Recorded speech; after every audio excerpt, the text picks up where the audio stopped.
Здравствуйте, уважаемые зрители, кто смотрит наш сегодняшний эфир. Он посвящен теме, которую мы анонсировали несколько недель назад. Это тема проведения выборов в Национальный совет Республики Беларусь, проведения национального референдума.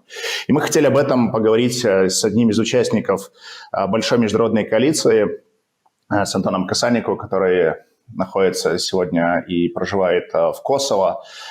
Вы наверняка слышали об этой стране, которая не так давно появилась на карте мира, но Kosovo проявляет большой интерес, в том числе к событиям в Беларуси, и Senton как раз один из тех людей, который выразил свою поддержку и старается следить за событиями в стране. Мы хотели бы обсудить ход подготовки наших выборов, почему для Kosovo это так интересно, и посмотреть вообще, как там развивается ситуация с выборами, есть ли там демократия, потому что по белорусским и российским телеканалам вовсе другие картинки показывают. Поэтому мы хотели бы пообщаться как раз с Антоном, который довольно много помогает нам в развитии нашего, можно сказать, движения по организации демократических свободных выборов в Беларуси. Okay, guys, hello Senton, and hello Anatoly. And first question to Senton. What interest does Kosovo have in Belarus? None really. Kosovo is completely separated from Belarus. The current dictatorship ruling the Republic of Belarus has not recognized the Republic of Kosovo. And we have zero economic interest, no political interest whatsoever. But then there's this, let's say, this solidarity connection. We are a young democracy, which was built thanks to the help of our allies, particularly the United States of America and some European allies. And as a people, we feel a lot of solidarity with the people of Belarus, who are fighting in the same struggle that we had in the 90s, where we were fighting against an awful dictatorship, which was essentially trying to exterminate all of us. Now we see a Belarus dictator, but still oppressing his own people. And when we see those images of your protests, and when we see how much hard work the Belarus democratic opposition is putting into the democratization of the Republic of Belarus, we feel an emotional connection, democracy to democracy. It took us a struggle of 100 years to gain our freedom and democracy. So for us, it's part of our culture to want to spread this ideology of freedom and justice and democracy in the rest of Europe and all over the world. Okay, Anatoly, do you have some questions?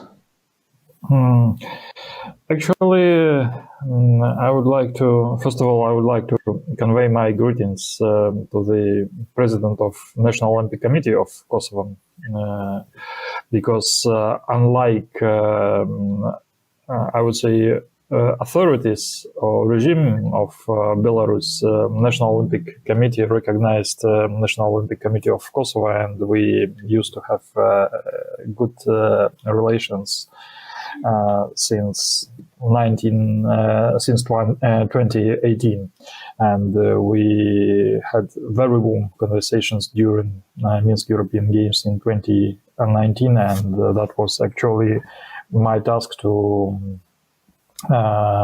welcome sport delegation, Olympic delegation from Kosovo in Belarus, despite the fact regime doesn't recognize this marvelous country. So for me, firstly, I'm really interested in your attitude to any election campaigns. Are they possible in such difficult circumstances as, for example, Belarus now is in? What is the Kosovan experience in this field, in this regard? Yeah. Thank you. Actually, I didn't know about the National Olympic Committee. I'm with a legal and political background, and I'm very happy that despite the the terrible dictatorship you have in Belarus, there are still movements and organizations which are able to independently assert their values and go beyond the restrictive regime.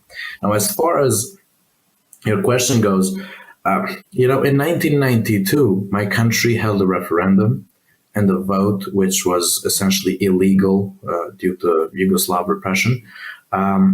but our people wanted to assert their democratic willpower. So these political movements and organizations that we had at the time, much like your democratic opposition, they organized this illegal referendum and election.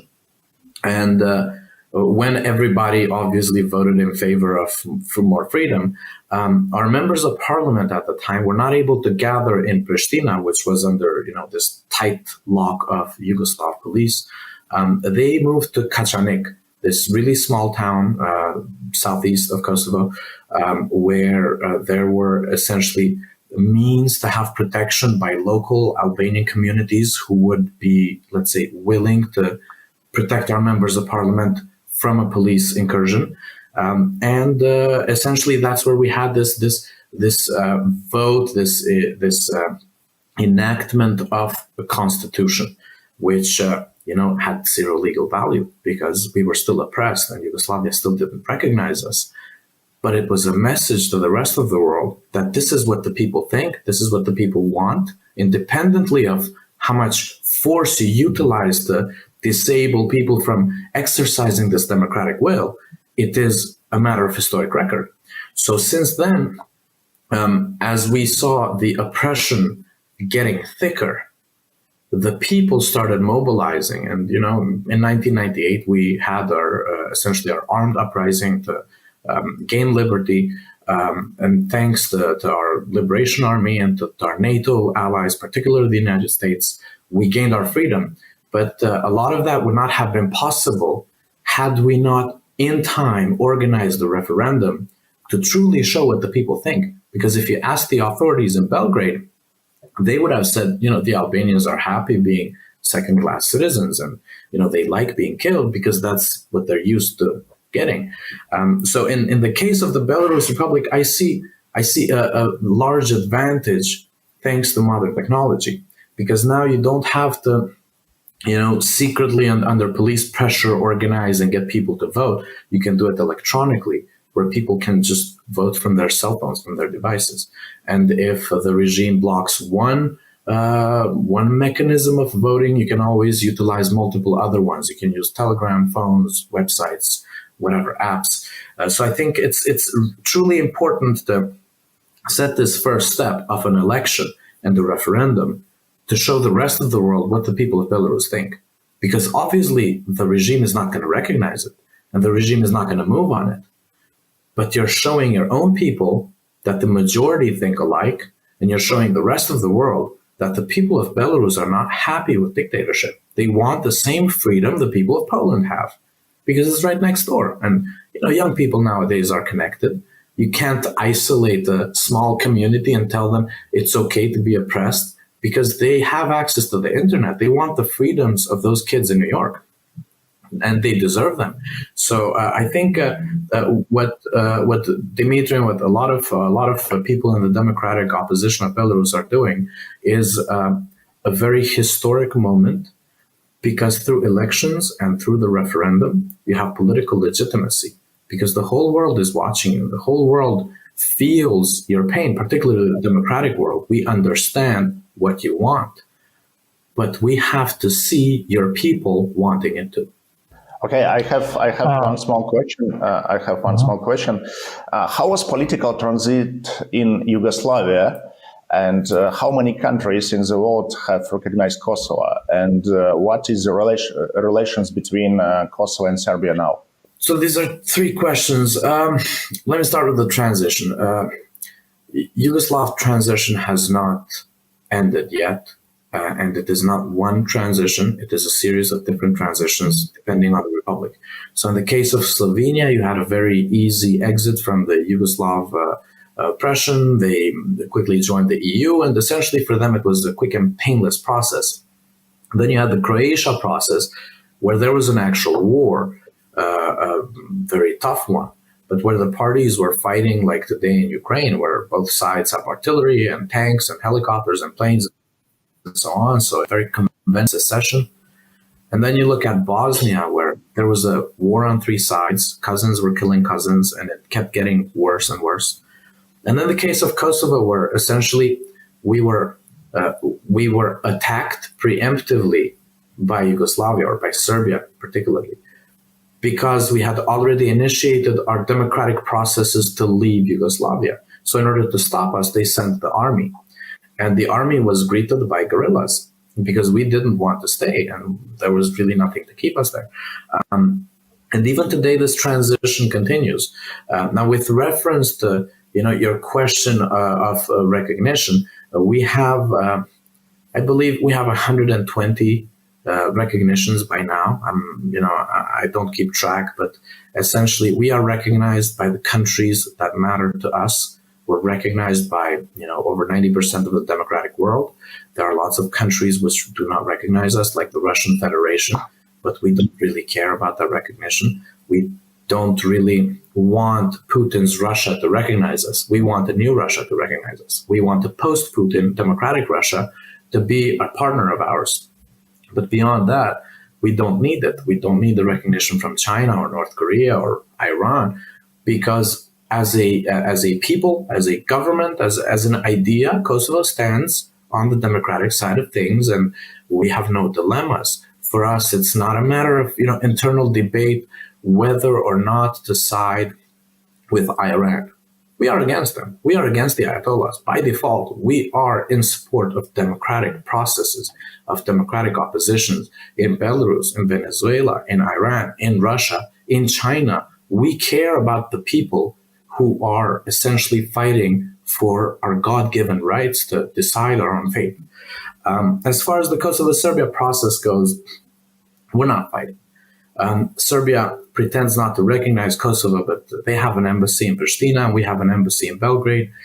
So there's a lot of politicking, but at the end of the day, the two governments are negotiating about some technical aspects, some practical ways of essentially how Serbia or how the Serbian president can sell to his own people this idea that they have been lied to for particularly the last 20 years, but in general for over 100 years, where they thought Kosovo is this historic Serbia, like Putin is doing with Ukraine now, pretending Ukraine is the original Russia, so therefore he has the right to invade it.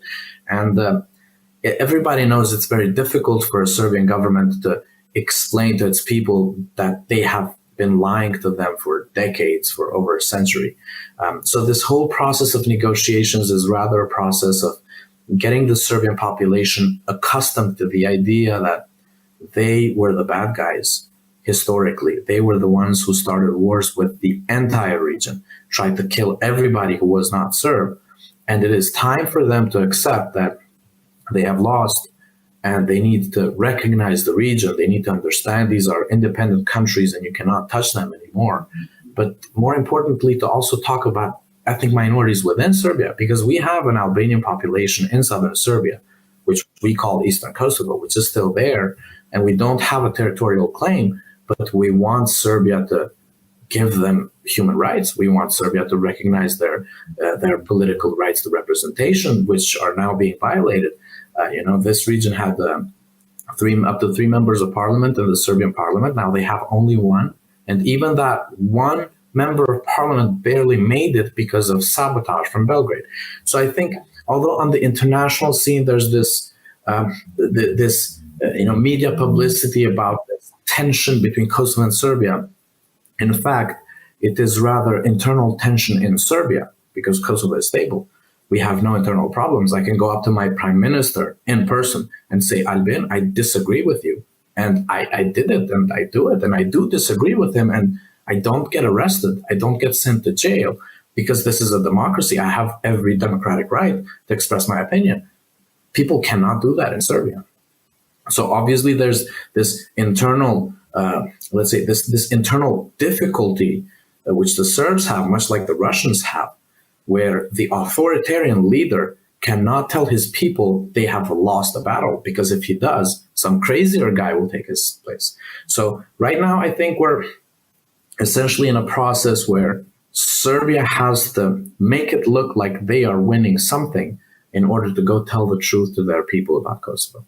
Yes, and so getting back to your previous answer and your previous comment, so if there is a political will, if there is a political wish, there will be a possibility to organize any process of showing up that country is hungry, is struggling for the democracy. I'm speaking now about Kosovo in 1992. So, of course, there was quite clear stance, quite clear position, quite clear comment that Belarus has an advantage because since 1992, these information technologies had gone much more further, and we can engage remote or distance voting process. And that's really true. As you probably know, in August 2020, using these modern technologies, Belarusian society tried to show up that they are against dictator Lukashenko and that they are for any type of democratic changes, for any chance to move forward and to join the European community finally. And of course, after the rigged elections, there were protests, but now 2 years have passed. Unfortunately, there is no possibility, there is no room actually for Belarusian people to go into the streets and to show that they are still against rigged elections, but probably using these elections, these virtual elections, we can show, we can present to the world clearly that nothing has changed since 2020, since August 2020, that Belarusian people, especially those who are in exile now, who had to flee from the country, and we think that at least 500,000 of Belarusians had to leave the country since August 2020 due to political reasons. They are against Lukashenko and that they are for democratic changes in Belarus. And this will be our moral, I would say, victory, our sign, our clear message to the rest of the world, not the message from some Belarusian politicians, some representatives of Belarusian democracy movement in the country and abroad, but the voice of Belarusian people who are still for the changes in the country. Please just correct me if I've got your point wrong, probably. No, I absolutely agree. And, I think it matters to show the truth to the rest of the world. But maybe more importantly than that, you want to show the truth to the teacher in Minsk. You want to show the truth to a Belarus police officer who was used to get rid of democratic protests. You want them to see the majority of the society is in favor of democracy. Because at the end of the day, these are people too.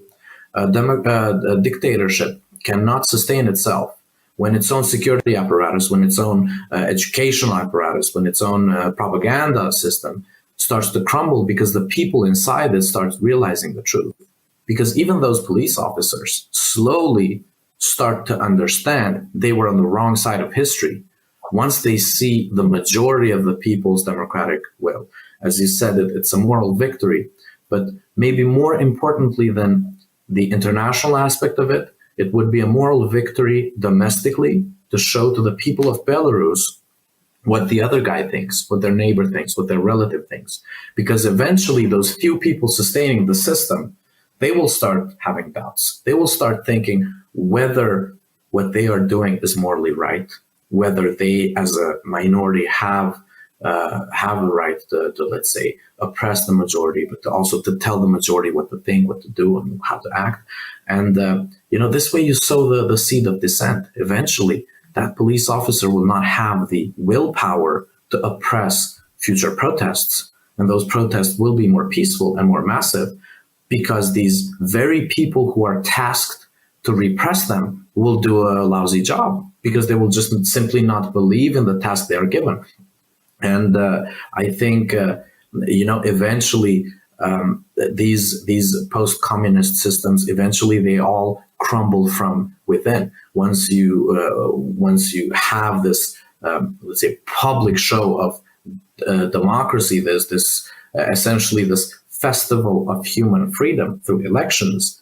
The people inside the system start looking at the big boss in a different way, and they think of getting rid of him so they can sustain their own position in the new system.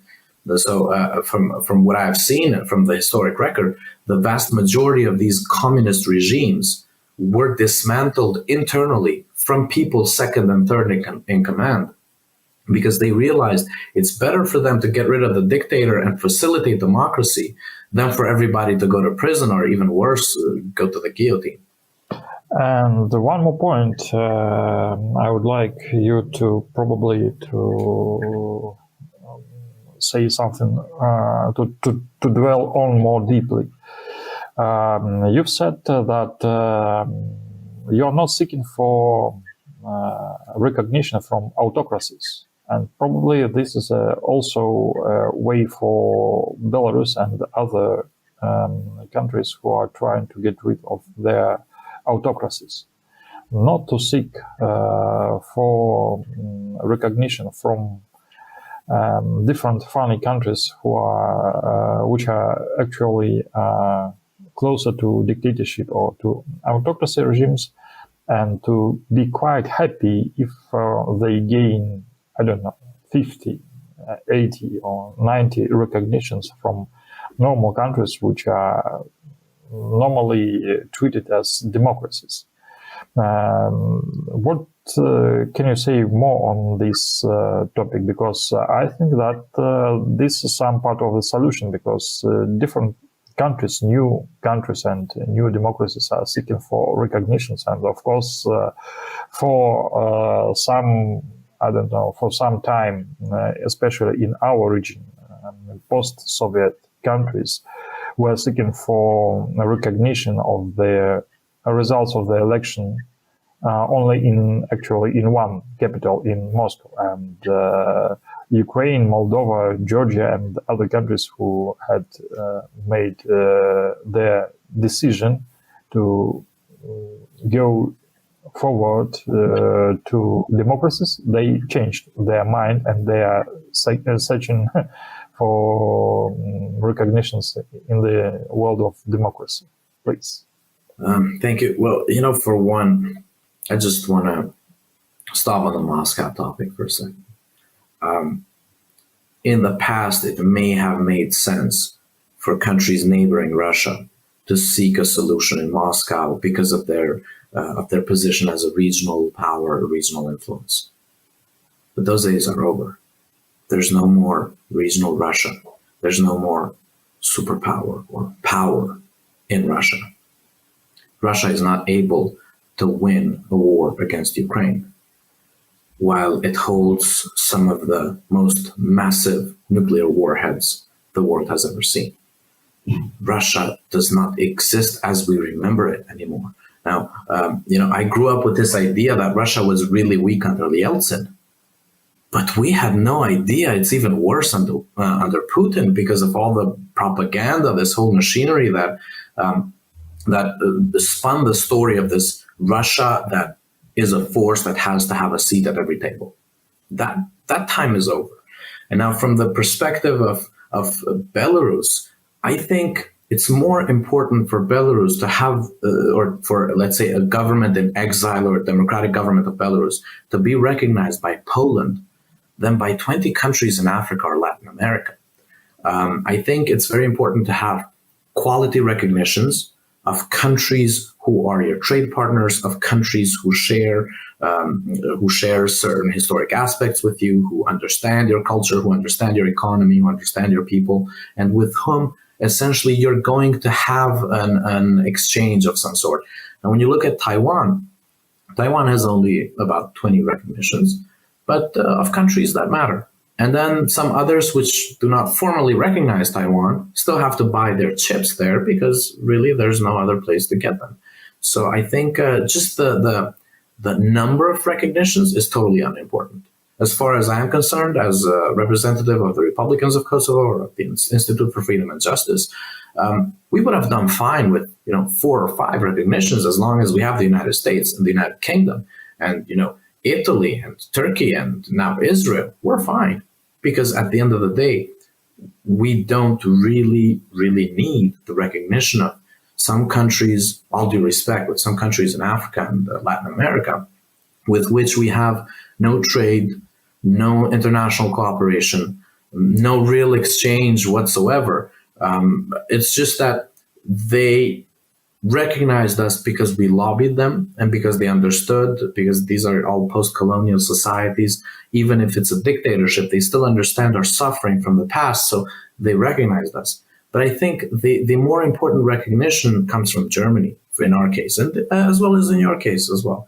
I hope the general result of the upcoming election of Belarus will be the creation of a democratically legitimate national council, which will start getting recognitions which are of high quality. Because what you want is Warsaw to deal with your legislative body instead of the fake legislative body of Lukashenko. And once that happens, his system will depend only on Moscow, and Moscow doesn't really exist on the map anymore. So where you get your let's say your power to actually change things practically in Belarus is once that government is isolated and can only look east while you are working the field in the west. That's true. I guess we can declare hereby that one of the first decisions of democratic government of Republic of Belarus will be recognition of Kosovo. And I guess this will be our contribution also for your struggle for independence, sovereignty, and democracy. Because what we are seeing now, there are only 2 reasons why Kosovo has not been recognized by the regime. First of all, it's the position of Russia, which actually makes a great pressure on Lukashenko's regime. And secondly, it's personal attitude of Mr. Lukashenko and his close ties with several businessmen from Serbia, and that's it. There is no another, I would say, reasons why Kosovo has not been recognized, but we will fix this problem for sure. Thank you. I'm hoping after the elections are successfully accomplished, we can invite and host the new National Council to have at least one inaugural or one session in Kosovo where the Republican coalition can provide some local support. Because I think it's important for friends and allies to recognize each other. We do recognize you, and we recognize the will of the people of Belarus. And I believe, although I'm not the person to represent my government, I believe the government of Kosovo, independently of political ideology, will understand your struggle and will be on the side of the opposition here in Kosovo, as well as the people of Kosovo, who want Lukashenko gone. And we want you to succeed. Therefore, I think you're going to have a very easy relationship with the Albanians, both in Kosovo and in Albania, as well as with our Montenegrin and Macedonian friends. And I am hoping countries like Poland and Ukraine and the Baltics will share the same sympathy and will not just be friends off the record, but will formally National Council, which derives from these actions. I think it's important for us to support one another when it matters, not just with words, not just with, practical help, but with full declared recognition of your government as legitimate. I believe my country has already shown its position in the case of Venezuela, where we directly recognized Juan Guaido as president of Venezuela, and our country refuses to even discuss recognition with the dictatorship of Maduro. I'm hoping we can have the same with Belarus, and I'm hoping other countries will follow suit. Thank you for your valuable input, and I know probably one last remark or idea from my side that actually During the preparation of these elections to National Council, especially due to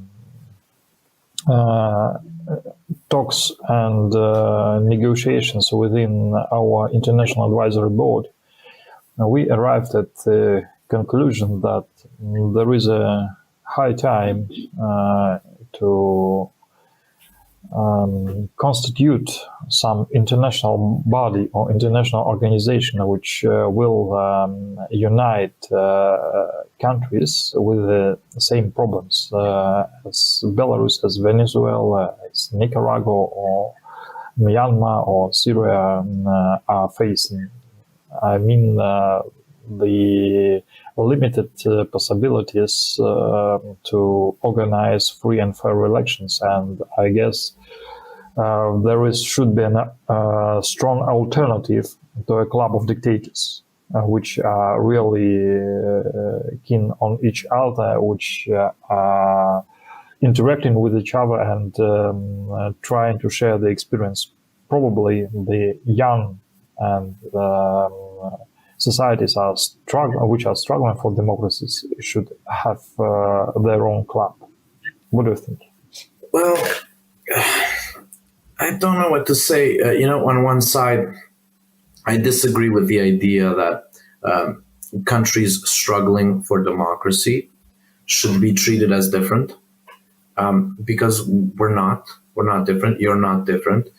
You should not be in a second club. They should just kick out Lukashenko from the first. So this is my viewpoint. I don't think we should have an alternative to the UN, which is smaller and just for democracies. I think we should get rid of dictatorship worldwide. And I think we should have maybe a whole new organization with the whole world with it, which doesn't function like the UN, where the dictators have veto rights. But, I think that's utopian. We can't change that. So what we can do is work around it. Definitely, we would need an alternative to the club of dictators. And I believe people seeking freedom should rally around each other, should help each other. But I think there's a very fine line. If we start defining ourselves as people and nations and organizations with problems, then we will be seen as, these separatist, secessionist movements of troublemakers. And usually a dictator is not a troublemaker because he has already killed his opposition, so he's a more stable, reliable partner. I think what we should tell the rest of the world is we are stable. Look at the example of Kosovo. It's the most stable country in the whole region. It's the least corrupt country in the whole region. If you look at our fiscal policies, independently of who governs, whether it's left or right or center, we are the most sound, most reasonable economy and political system in the whole region. You would be shocked at the level of corruption or at the level of abuse of public office you'd see in countries neighboring us. And the difference with Kosovo is because this democracy started from zero. It started from scratch. It was done right. It was done because we cared for it, because we really, really wanted this to work.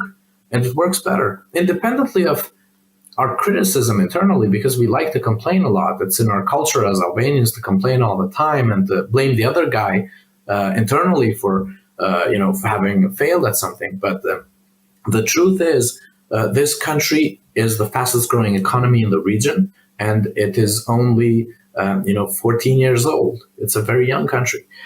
So I think we need to share our experiences. We need to support one another as movements and countries, and essentially as ideas fighting for democracy. And I believe we've had that since President Reagan. We've had Washington, D.C. as this global capital of democracy in the world. But unfortunately, in the past few years, the United States has started withdrawing. The United States has started being less active in Europe and more active in Asia and other parts of the world. And I think maybe what we need to focus on, particularly as Europeans, is how to draw back the United States into our region, because we know the Germans are not going to help us. We know they still want that Russian gas, but there is one large representative of democracy in this world, the United States of America, which does care, because this is the ideology that keeps America great. And I think it's quite difficult in post-Soviet republics to go with a narrative and say, look, we're going to have to align with the United States. because a lot of false ideas have been told. A lot of people have never learned the truth about the United States. But I think that's where our anti-dictator club is. Because look at the US now, they're blacklisting dictators all over the world. No other country can do that. And no other country has those massive programs where they spend millions and millions of dollars every year to support democracy movements everywhere. So I think even for you guys in Belarus, the key to your solution, to your freedom, lies in Washington, D.C., not in Brussels, not anywhere else. Of course, you have to do your own homework and you have to do the elections and the referendum and you have to organize internally.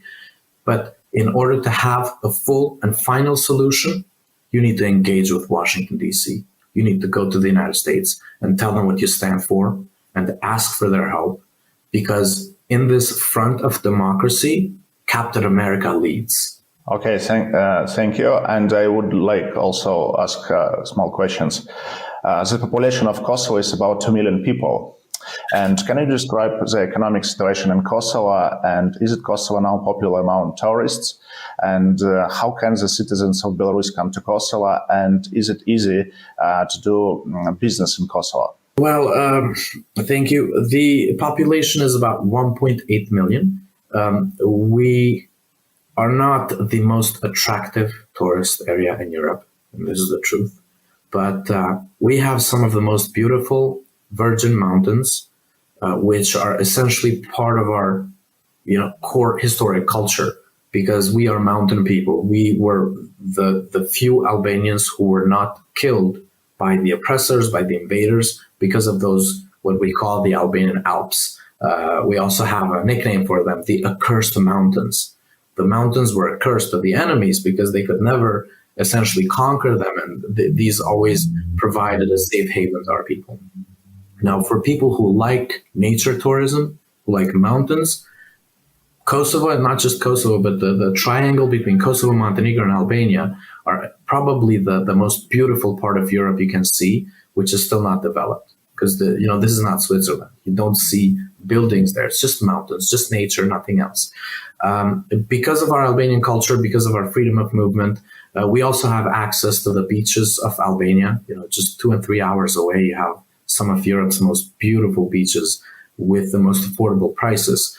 And what we see year after year is an increased number of Polish tourists who essentially visit Montenegro, Kosovo, and Albania as a unit. These are our countries are small countries. We share pretty much the same culture, the same language. So it's very easy for a tourist to have a mix of mountain and beach tourism and so on. And of course, Belarus tourists are more than welcome. As far as the travel goes, I honestly am not sure, but I know that if you have a Schengen visa or the right to travel freely to the Schengen zone, you can enter the Republic of Kosovo with no visa. But I don't know the case of Belarus passports, so I might get it wrong. In any case, it's pretty easy to get a tourist visa for Kosovo. Kosovo is a very open country. We are only restrictive to Russian spies, and no matter who's in government in Kosovo, those guys from the SVR and FSB always get kicked out. But, for when it comes to normal people, tourists, it's easier to enter Kosovo than any other country in the world. Oh, and sorry, the question about business. It's very easy to do business in Kosovo. We have a very lean system to register businesses. Almost everything is online until you just go and receive the physical certificate. It's easy to set up bank accounts. We have some large name brands from Europe which have banks in Kosovo, also some local ones. It's geographically very favorable to do business in Kosovo because we are 3 hours away from the port of Thessaloniki, as well as 3 hours away from the port of Durrës in Albania. So we can leverage both sides. We're connected with highways to the rest of Europe. Labor costs are very low, and we are a very highly educated young population. Having a master's degree in Kosovo doesn't make you special. It's just the way it is. Almost everybody holds a master's degree or more. So as far as business is concerned, this is one of the most attractive investment locations for any business, really, whether it's manufacturing or services. Kosovo has seen a huge uptick in Western investment in the last decade, especially even as service providers. And I know you've seen this in Belarus as well. Programmers, call centers, all these service industries connected to IT, they've been booming in our country. You've had a huge technology park built by Valery Tsepkalo. We didn't have that. It was just, at-home businesses growing on its own because people in Kosovo like to work. And if they don't find work here, they're going to go move to some other country, but they're going to find work eventually. And I believe that's what makes us very, very attractive as a location, because of this human capital, because of these young people who are really, really productive. Thank you, Senton, for your intention and for your support for our idea. I believe that our elections will be a success. Thank you. Thank you, Senton, for your time and for your valuable inputs, and thank you also for cooperation. Yeah. Thank you guys for having me on this call, and thank you for having me on the board as well. I will always be a friend of democracy anywhere, particularly with you.